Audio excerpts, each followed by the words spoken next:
ఈరోజు మన వాక్య ధ్యానాంశము దేవుని ఆత్మ. రోమాపత్రిక 7వ అధ్యాయము 15 నుంచి 18 వరకు. కావున ఇకను దాని చేయనది నా యందు నివసించు పాపమే గాని నేను కాదు. మానవునికి ఒక దొంగ స్వభావం ఉంది. మంచిని ఆశిస్తాడు కానీ చెడును చేస్తాడు. అది మన శరీరమందు పాపము నివసించుట ద్వారానే నువ్వు మనసు యొక్క ఆత్మ ద్వారా ధర్మశాస్త్రమును వెంబడించలేవు. నీలో ఉన్నది అంతయు పాపమే అని పరిశుద్ధాత్మ దేవుడు బయలుపరుస్తాడు. అది గొప్ప బయలుపరుపు. అనేక మంది మంచిగా జీవించవాలని ఆశిస్తారు కానీ దాని ఫలితము పాపమే.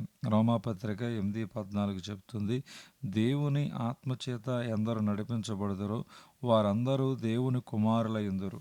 దేవుని ఆత్మ మనము సిలువను గ్రహించేటట్లు చేస్తుంది.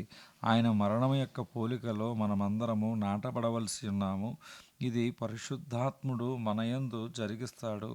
దేవుని ఆత్మ లేని వారు అందరూ ఆయన వారు కారు. దేవుని ఆత్మ నిన్ను దేవుని వాక్యానుసారముగా ప్రార్థన చేయిస్తారు.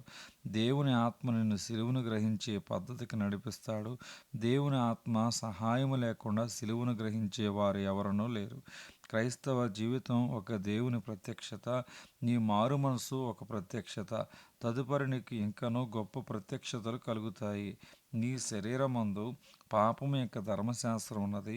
మనకు దేవుని ఆత్మ సిలువను కూర్చిన ప్రత్యక్షత దయచేయ వరకు పాపపు నియమము తీసివేయబడదు. దేవుని ఆత్మ దినదినము మనలో పనిచేయటం ప్రారంభిస్తాడు.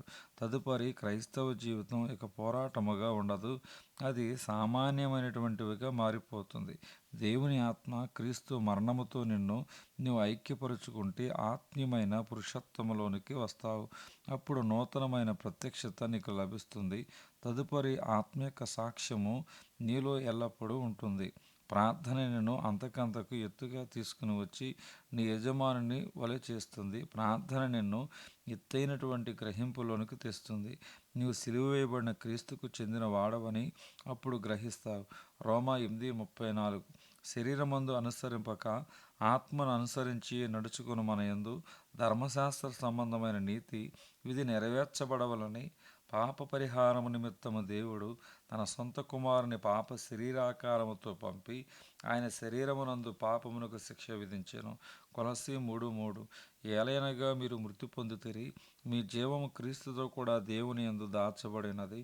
మనం క్రీస్తుతో చనిపోతే ఆయనతో కూడా తిరిగి లేస్తాము. మనం లేచిన తర్వాత ప్రత్యక్షపరిచే జీవితము మన యందు అందరికీ కనిపించే విధముగా పనిచేస్తుంది. మన శరీరములోని అవయములలో మన ఉన్నతమైన ఆశలకు వ్యతిరేకముగా క్రియ చేసేది ఏదో ఉన్నది. మనం ప్రార్థించుండగా దేవుని ఆత్మ మనలో ప్రత్యక్షపరిచి మనలను నడిపిస్తాడు.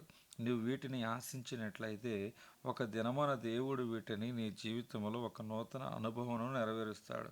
రోమా 6:22. అయినను ఇప్పుడు పాపము నుండి విమోచింపబడి దేవునికి దాసులైనందున పరిశుద్ధత కలుగుటయే మీకు ఫలము, దాని అంతము నిత్యజీవము. పరిశుద్ధపరచబడుట నీకు ఫలము. అది యథావిధిగా వస్తుంది. నీవు ఆ అనుభవంలోనికి వచ్చినప్పుడు నీవు ఈ లోకమునకు చెందిన వాడవు కావని గ్రహింపు వస్తుంది. అత్యున్నతుడైన దేవునికి మీరు కుమారులను కుమార్తెలను అయి ఉన్నారని బలమైన గ్రహింపు మీకు దొరుకుతుంది. ఈ అనుభవం దొరికే వరకు మీరు క్రీస్తును విడిచిపెట్టరు. దేవుడి వాక్యము దేవుడు దీవించును గాక. ఆమేన్.